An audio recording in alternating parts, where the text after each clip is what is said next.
Shalom आप सभी को।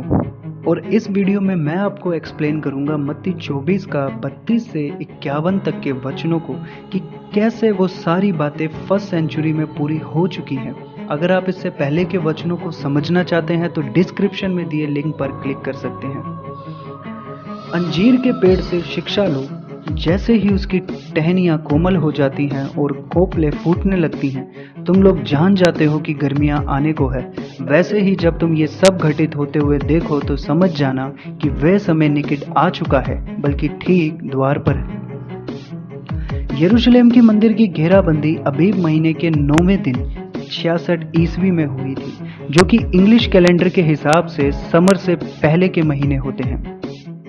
और इससे यीशु ने उन्हें दृष्टांत से समझाया कि जैसे अंजीर के पत्ते जब सूखने लग जाते हैं तो जान जाते हो कि गर्मियां निकट है, वैसे ही वो सारी बातें और चिन्ह जो मैंने तुम्हें कहे तुम होते हुए दिखे तो समझ जाना कि अब इस युग का अंत निकट है, वरन द्वार पर ही है और बहुत करीब है। लूका 21 का 38 इसे इस ढंग से कहता है कि जब ये बातें होने लगे तो समझ जाना परमेश्वर का राज्य आ चुका है, और ये राज्य नया यरूशलेम नहीं है, बल्कि ये राज्य हम लोग हैं जिसे यीशु ने बनाया, क्योंकि उस समय के अंत के बाद वो पुराना राज्य तोड़ डाला गया, वो पुरानी शहर नाश हो गया और नया राज्य और मंदिर जो कि अब हम हैं, जिसका महायाजक खुद यीशु है, स्थापित किए गए। और इसका ये राज्य सदा का ठहरेगा, जिसमें हम सब पापों से छुड़ाए गए और सदा के लिए उसकी संतान और नया इज़राइल ठहरे हैं। आगे वचन कहता है, मैं तुम लोगों से सत्य कहता हूँ कि इस पीढ़ी के लोगों के जीते जी ही ये सब बातें घटेंगी। हालेलुया। और फिर प्रभु कहता है कि इस जाति का अंत नहीं होगा जब तक ये बातें ना हो जाएं। और आप अब जानते हैं कि ये बातें वही हैं जो यीशु ने अपने चेलों को चिन्ह और भविष्यवाणियों के रूप में इस अध्याय में बताई थी, क्योंकि इस जाति ने भविष्यद्वक्ताओं का खून बहाया था और क्रिश्चियंस को पत्थरवाह किया, इसलिए उन सब का लहू का पलटा इसी जाति से लिया भी जाएगा। बाइबल में एक जाति की अवधि 40 पीढ़ियों से होती है, और यीशु ने अंजीर के पेड़ का दृष्टांत 31 एडी में चेलों को सिखाया और 70 ईस्वी में शहर और मंदिर और वो जाति नाश की गई। मरकुस 9 का 1 में अगर आप देखें तो पाएंगे यीशु ने कहा कि कुछ लोग ऐसे हैं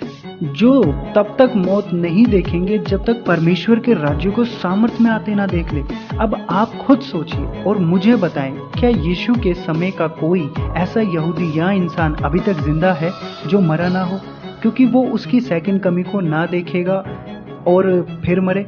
इससे हमें पता चलता है कि ये बातें पृथ्वी के अंत के बारे में नहीं, बल्कि उस समय के यहूदी युग के अंत के बारे में थी। धरती और आकाश मिट जाएं, किंतु मेरा वचन कभी नहीं मिटेगा। और यीशु ने जैसा कहा सब कुछ ठीक वैसा ही हुआ, क्योंकि आकाश और पृथ्वी टल सकते हैं मगर हमारे प्रभु का वचन नहीं। और आगे वचन कहता है, उस दिन या उस घड़ी के बारे में कुछ नहीं जानता, ना स्वर्गदूत ना स्वयं पुत्र, केवल परमपिता। यीशु ने अंजीर के पेड़ के दृष्टांत 31 एडी में कहा और शहर और मंदिर नाश हुआ 70 ईस्वी में। उस घड़ी के दिन के बारे में कोई नहीं जानता सिवाय पिता के, क्योंकि अगर वो लोग दानियल की 70 सप्ताह की भविष्यवाणी से साल का अंदाजा लगा भी लेते तो भी घड़ी और दिन केवल खुदा ही जानता है। आगे वचन कहता है, जैसे नूह के दिनों में हुआ वैसे ही मनुष्य का पुत्र का आना भी होगा। वैसे ही जैसे लोग जल प्रलय आने से पहले कई दिनों तक खाते पीते रहे, ब्याह शादियां चलती रही, और जब नूह नाव पर नहीं चढ़ा तब तक कुछ पता नहीं चला और जल प्रलय ना आ गया और उन सबको बाहर ना ले गया, मनुष्य के पुत्र का आना भी ऐसा ही होगा। जॉन गिल लिखते हैं कि इस वचन को समझना काफी आसान है, क्योंकि जैसे नूह प्रचार करता रहा सालों तक कि जल प्रलय आने वाली है और परमेश्वर सब कुछ नाश कर देगा, तो भी नूह और उसके परिवार को छोड़ किसी ने भी इस बात पे यकीन ना किया और फिर जल प्रलय आ गया। वैसे ही यीशु ने भी प्रचार किया और उन्हें समझाया कि मंदिर नाश किया जाएगा, शहर तबाह किया जाएगा और मैं ही वो मसीहा हूँ जो आने वाला था, पर उन्होंने उस पर विश्वास नहीं किया और वो सब नाश हो गए, पर मसीहों को छोड़कर और कोई ना बचाया गया। और जैसे नूह के दिनों में लोग नूह की चेतावनियों को इग्नोर करके अपनी रोजाना की जिंदगी जी रहे थे, शादियां ब्याह उनमें होते रह रहे थे, और जब नूह जहाज पर चढ़ गया तब उसके बाद सब मर गए, वैसे ही यीशु के समय उन यहूदियों ने ना तो यीशु की बातों को स्वीकार किया और ना ही उसके चेलों के प्रचार के कारण मन फिराया, और उनमें से शादियां होती रही और सारे काम वैसे ही होते रहे। पर जब मनुष्य का पुत्र आया तब रोमन्स के द्वारा जब अविश्वासी यहूदी मारे गए और सिर्फ मसीह लोग बचाए गए। और ये दानियल की भविष्यवाणी से भी मिलता जुलता है, जो कहती है कि राजकुमार के लोग मंदिर और शहर को नाश कर देंगे। आगे वचन कहता है, उस समय खेत में काम करते 2 आदमियों में से एक उठा लिया जाएगा और एक को वहीं छोड़ दिया जाएगा। अब यहाँ पर वचन में उठा लिया जाएगा से मतलब रैप्चर से नहीं है। जॉन गिल लिखते हैं, एक उठा लिया जाएगा से मतलब धर्मी लोगों का बचाए जाने से है, ना कि वो रैप्चर में उठा लिए जाएंगे या फिर कुछ और। अगर मैं साफ तौर पर बताऊं तो ये कि वो रोमन्स के हाथों पकड़वाए जाएंगे, जिनमें से कुछ तो तलवारों से मार डाले जाएंगे और कुछ को बंदी बना लिया जाएगा, और एक छोड़ दिया जाएगा से मतलब उन तमाम मसीहों से जो लोग मौका देखकर भाग गए, उन लोगों से है जो कि परमेश्वर की दया और अनुग्रह से बचाए गए। 2 औरतें चक्की पीसती होगी और एक उठा ली जाएगी और एक वहीं पीछे छोड़ दी जाएगी। अल्बर्ट बार्न्स लिखते हैं कि उस समय में जो चक्कियां गेहूं पीसने के लिए इस्तेमाल होती थी, उसको चलाने के लिए 2 लोगों की ज़रूरत होती थी। इजरायली औरतें ही घर के सारे काम करती थी और चक्की पीसती थी, और यहाँ भी वही मतलब है कि उसमें से एक ले ली जाएगी, अर्थात या तो वह रोमन के द्वारा कैद खानों में डाल देने के लिए, और दूसरी परमेश्वर की दया और अनुग्रह और मार्गदर्शन पाकर भागने में कामयाब होगी। सो तुम लोग सावधान रहो, क्योंकि तुम नहीं जानते कि तुम्हारा स्वामी कब आ जाए। याद रखो, यदि घर का स्वामी जानता कि रात को किस घड़ी चोर आएगा तो वह सहज रहता और चोर को अपने घर में सेंध लगाने नहीं देता। और यीशु ने अपने चेलों को कहा, इसलिए जागते रहो और प्रार्थना में लगे रहो, वचन का प्रचार करने में लगे रहो, एक दूसरे का हियाव बांधने में और सच्चाई से पवित्रता में जीवन व्यतीत करने में लगे रहो। क्योंकि अगर घर के स्वामी जानता होता कि चोर किस समय आएगा तो वह अपने घर में चोरी होने ना देगा। ठीक वैसे ही जैसे यीशु के चेले इन सब चिन्हों को यीशु ने बताया था उन्हें हुआ देखते रहे और उस समय की कलीसिया को समझाते रहे, उनके बीच में प्रचार चलता रहा, परमेश्वर का वचन वे बांटते रहे और वे उस काम में जो उनके स्वामी ने उन्हें सौंपा था वे करते रहे।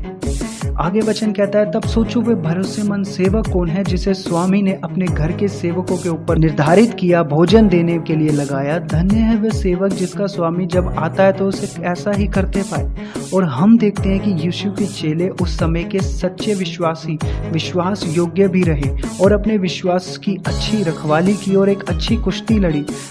और स्वामी ने अपने दासों पर सरदार नियुक्त किए,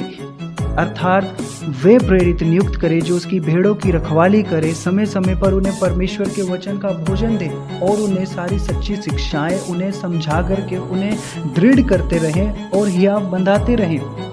आगे वचन कहता है, दूसरी तरफ सोचो एक बार दास है जो अपने मन में कहता है मेरा स्वामी अभी बहुत दिन से वापस नहीं आ रहा है, सो वह अपने साथी दासों से मारपीट करने लगता है और शराबियों के साथ खाना पीना शुरू कर देता है। तो उसका स्वामी ऐसे दिन आ जाएगा जिस दिन वह उसके आने की सोचता तक नहीं था, और निश्चय ही वे सब रोते होंगे और दांत पीसते होंगे।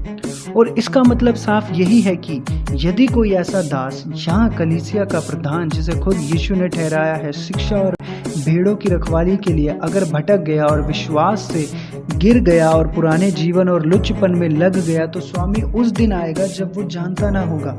और हम जानते हैं कितने लोग अपने विश्वास से भटके भी गए और जो कि अपने पुराने चाल चलन और अपने पुराने जीवन में लौट गए थे, और इसका रिजल्ट ये हुआ कि उन अविश्वासियों का भाग कपटियों के साथ गिना गया, यानी कि वह सब भी वैसे ही नाश हो गए रोमन्स के हाथों जैसे बाकी यहूदी और अविश्वासी लोग उस समय युग में नाश हो गए थे। तो आपने देखा कि ये प्रभु यीशु की भविष्यवाणियां जो उसने मत्ती 24 में कही, वो सब असल में मंदिर के नाश होने के बारे में और उस समय के अविश्वासी यहूदियों के युग के अंत के बारे में थी, जो कि इसलिए हुई क्योंकि उन्होंने ना तो यीशु पर विश्वास किया और ना ही उसके चेलों की सुनी और उन्हें मरवा दिया, और दानियल की भविष्यवाणियों के अनुसार उनका नाश होना ठहराया गया था। और मैं आपसे ये नहीं कह रहा कि बाइबल की सारी प्रोफेसी जो एंड टाइम्स के लिए वो पूरी हो चुकी हैं, मगर ये कि मत्ती 24 का एंड टाइम से कोई लेना देना नहीं।